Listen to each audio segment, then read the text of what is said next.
Welcome back to the Epoxy Resin Store. My name is Bronson, and this is part 2 of how to upcycle a table.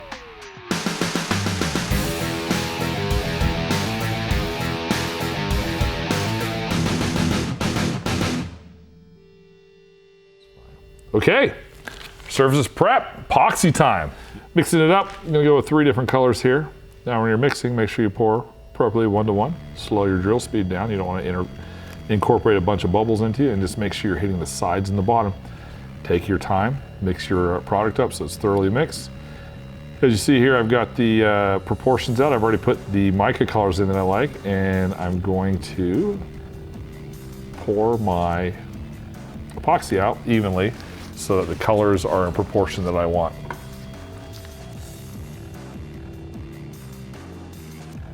All right, there's my biggest base color. I'm gonna throw right in there. That's a titanium black, I believe. I'll link all the products in the description below for you to check out. And the other one's already mixed up, so I'm gonna grab a tongue dispenser there, and I'm gonna mix it up really, really well. That's a pearlescent type color that we like. I can't remember the exact name of it, but it will be in the description. It's gonna give us our light highlights into this dark surface. Beautiful, though. Look at that. Look at that.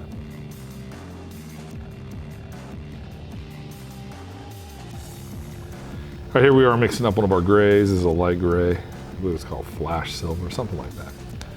You're gonna love it though. I can't wait to show you guys this finished product.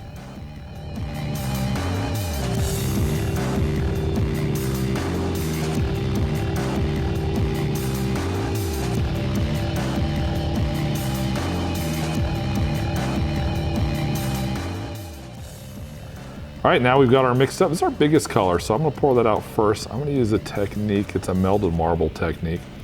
So as I pour it out, I'm gonna pour it in the direction that I want the pattern to be. So you'll see, so pour this all out back and forth. I chose a diagonal corner to corner on this table.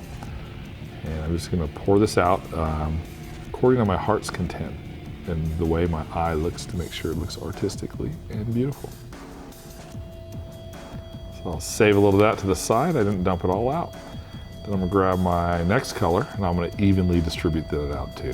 So when I pour this particular design, and I'll make a video and I'll link to it on how to make this design. When I pour this, I'm not trying to pour on top of the existing epoxy. I wanna pour in the spaces in between, as you see right there. If I cross over a little bit, not a big deal, but overall I'm trying to pour into new areas where there isn't epoxy poured. Evenly distributes my colors. This is actually like a light silver on top of a dark, so it's gonna give it really, really good contrast. Now I've got my pearl light color in. I'm just gonna highlight this in a few spots. That's why I've only got a little red solo cup. I didn't want as much of it in this table as I have the other colors, so it's just gonna accent it a little bit. Look at that. That's what it looks like when it's all laid out. I've got a good amount of material on that table. That's more than enough to cover this surface. So now that I've got that, I'm gonna pour out all of my leftovers, any of the spots that might be still dry. I wanna get all the epoxy out. I wanna make sure that I got really, really good coverage and flow. Now I'm just gonna take my hand. Now the trick with this, I'm not pushing straight down to the table.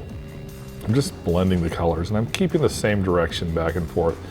And as the epoxy settles out, and when I torch it, it's really gonna give us this really, really nice marble effect here. The key to this effect is to use, in this case we have 3 silvers, 2 that are real close to each other, and 1 that's a little bit contrasty, and then a contrast color or just a little pearl white that we got. As we roll this all out, it's really gonna pop and blend as it settles out and self-levels. So that, as you see there, I'm trying to keep the same direction with the pattern so that we have a nice, beautiful, congruent look throughout. All right, now that I've got the top done, I'm gonna go around, I'm gonna rub the edges. Now I'm not gonna worry about keeping the pattern with my edges, because as the epoxy self-levels and flows over, it's gonna keep that striation that's in there on top. So all I'm gonna do is make sure that when I'm wiping the edges, that I'm gonna wet them so that the epoxy, when it levels and when I torch it, will flow evenly over the sides.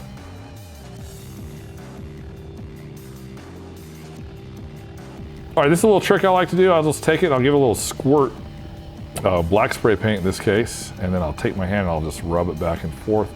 And it's gonna give this nice little rugged look to it, like chiseled marble in there, and give some nice depth and dimension as it flows out. Just randomly pick a spot, put a couple squirts in there and rub it out, and away. Look how good that looks. Oh, so good. Okay, in this portion what I did is I mixed up a contrasty silver there. I put it on my popsicle stick. I'm just going through, I'm adding some accents in. Make sure you're hitting down the edges with it when you go. I'm just taking that and I'm putting it in wherever I think it looks good. I'm actually using I'll drop a link to it. It's a really nice bright silver spray paint. It's the same stuff that's in a chrome spray paint, but in a liquid form. It's not pressurized. It really, you can add some cool effects with it.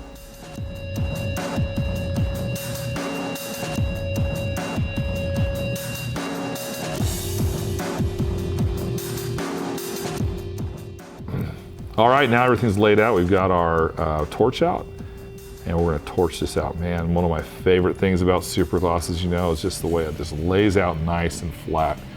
Look at that, one pass for glass every time. Look at the reflection in there, just beautiful.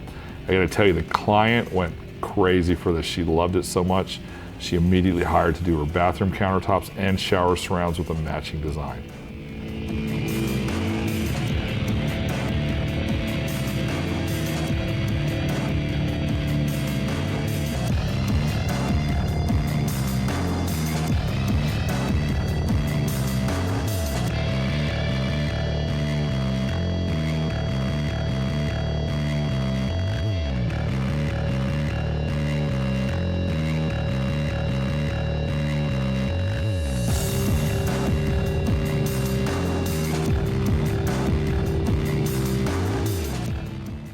All right, thanks for watching our exciting video on how to upcycle a table. Stay tuned for the riveting conclusion.